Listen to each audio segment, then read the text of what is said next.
Welcome to Once Upon a Crime, stories from under the belly of a faraway land, where not every story has a happily ever after.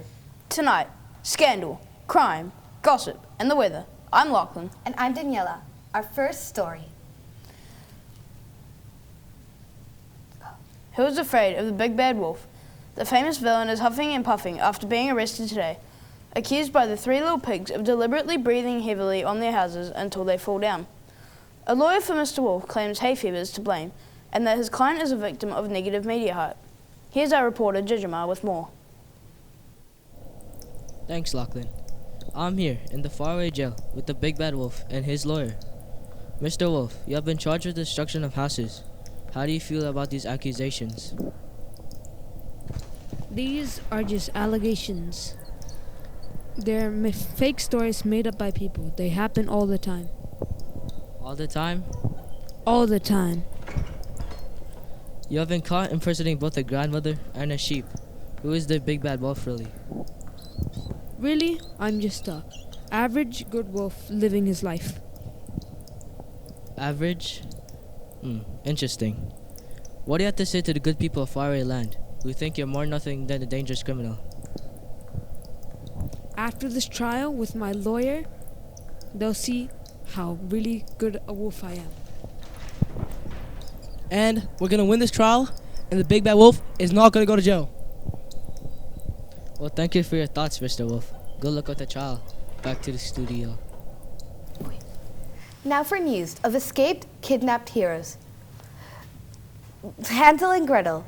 Their stories captures the hearts of the nation and caused a media frenzy last year. They have spoken out for the first time about their ordeal in their new book, Blackbirds Ate Our Breadcrumbs, the Hansel and Gretel story. Our reporter, Oriana, was at the book release in the deep, dark forest, the scene of their terrible tale.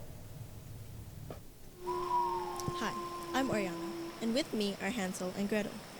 You're obviously very rich now, having found all the old jewels in the old witch's house. How do you plan on spending all that money? We're going to fly to America and buy Raising Cane's and Wingstop. Hansel, you're back in great shape after being fattened up for eating. How did you do it? I am always 2 steps ahead. And what have you learned through this experience?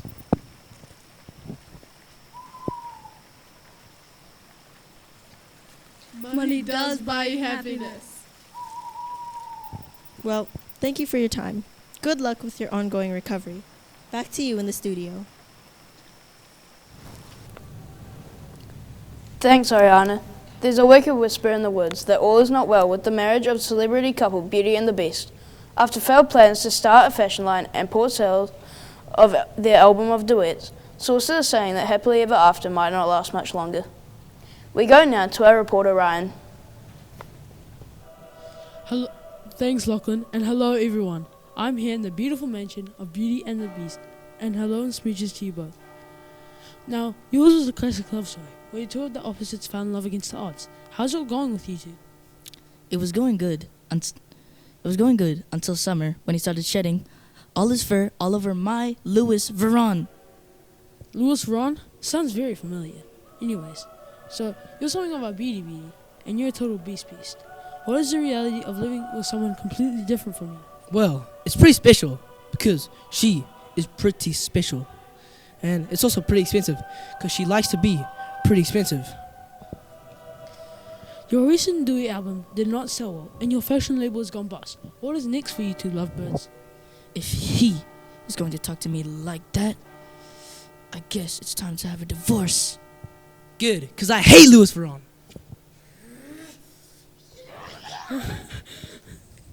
Thanks for your time, Beauty and Beast. I wish you all the best for the future. Back to you in the studio.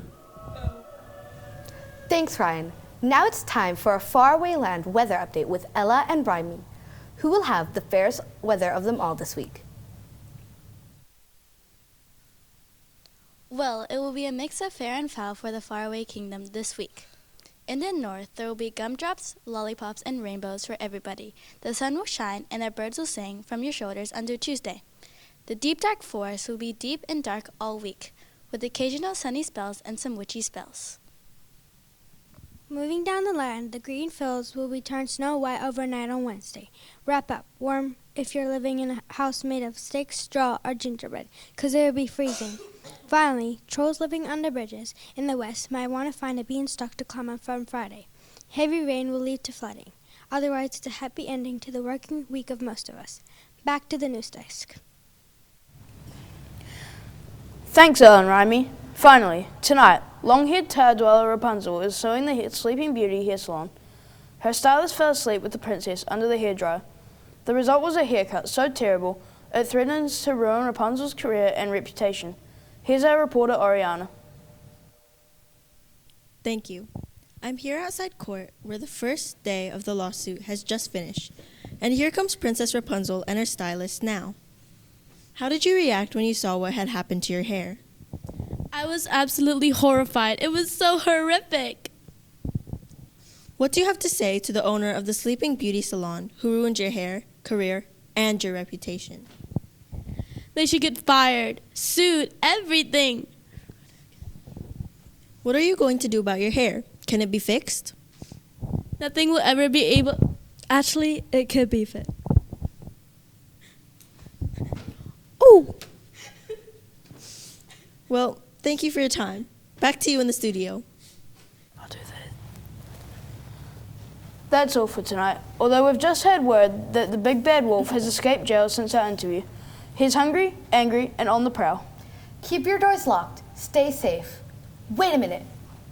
This has just come through. Breaking news. We have just received an update today. Today is Robin's birthday. Let's all wish Robin a very happy birthday from the whole team at Once Upon a Crime. Good night.